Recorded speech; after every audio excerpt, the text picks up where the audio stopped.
नमस्ते, मेरा नाम सिद्धांत है और इस समय हम लोग लाल किले पे मौजूद हैं, जहां पे 10 नवंबर की शाम 7 बजे के आसपास एक कार में हुंडई i10 में ब्लास्ट हुआ।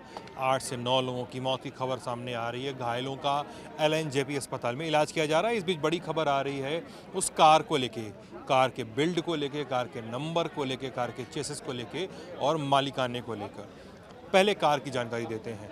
कार का नंबर था HR 26 CE 7674।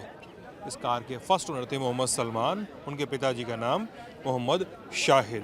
गाड़ी का चेसिस नंबर भी सामने आया है MAL BB 51 BLD M554028। साल 2013 की बिल्ड थी ये कार, और लेकिन सलमान ने इसको बेच दिया था। अभी तक जो जानकारी सामने आ रही है किसी नदीम खान के व्यक्ति की, हालांकि इन जानकारियों में बदलाव भी हो सकता है। नदीम खान नाम के व्यक्ति को उन्होंने बेच दिया था इस कार को। अभी भी उनसे स्पेशल सेल द्वारा हिरासत मिलकर पूछताछ की जा रही है। सलमान को, नदीम की जांच जारी है और अभी क्या सीन है इसके बारे में पुष्टि अभी तक नहीं हो सकी है। इसके अलावा जैसे जैसे घटनाक्रम हुए देर होती जा रही है, उस समय कुछ और ज़्यादा परतें और ज़्यादा जानकारियाँ सामने आ रही हैं। हम आपको एक वॉक थ्रू कराते हैं आपको ज़्यादा सही जानकारी को लेके।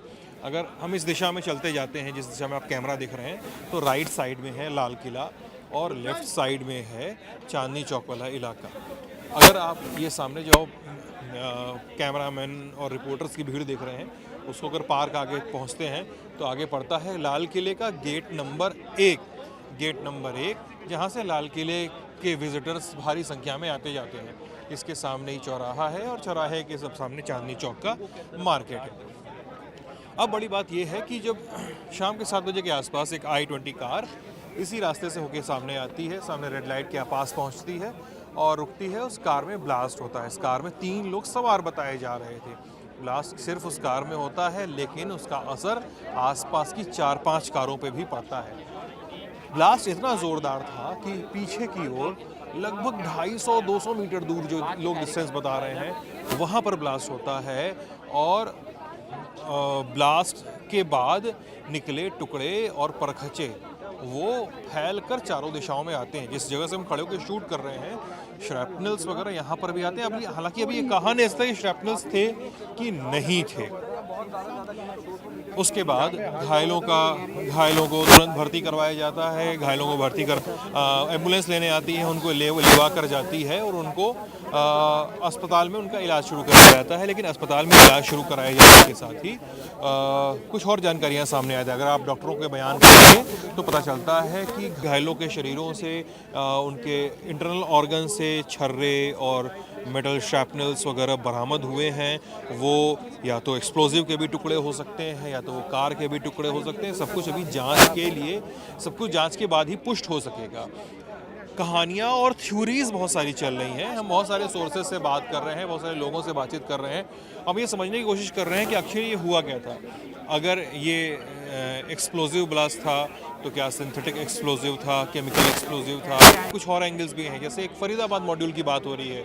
यहाँ पे 2900 किलो RDX पकड़ा गया था। उस एंगल की जांच उस एंगल को अनंतनाग वाले एंगल से भी जोड़ के देखा जा रहा है, जिसको वाइट कॉलर मॉड्यूल कहा जा रहा है।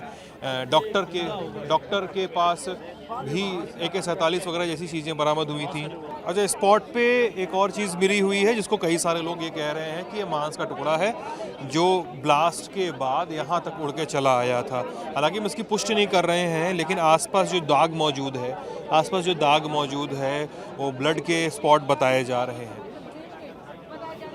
अस्पताल से भी ऐसी रिपोर्ट्स आ रही हैं जहाँ पे उनकी अतड़ियों से श्रैपनल्स, छर्रे, इस तरह की चीज़ों को निकाल के दिया गया है जांच एजेंसियों की, ताकि पता लगाया जा सके अगर वहाँ पे कुछ केमिकल ट्रेसेस अवेलेबल हैं कि नहीं है।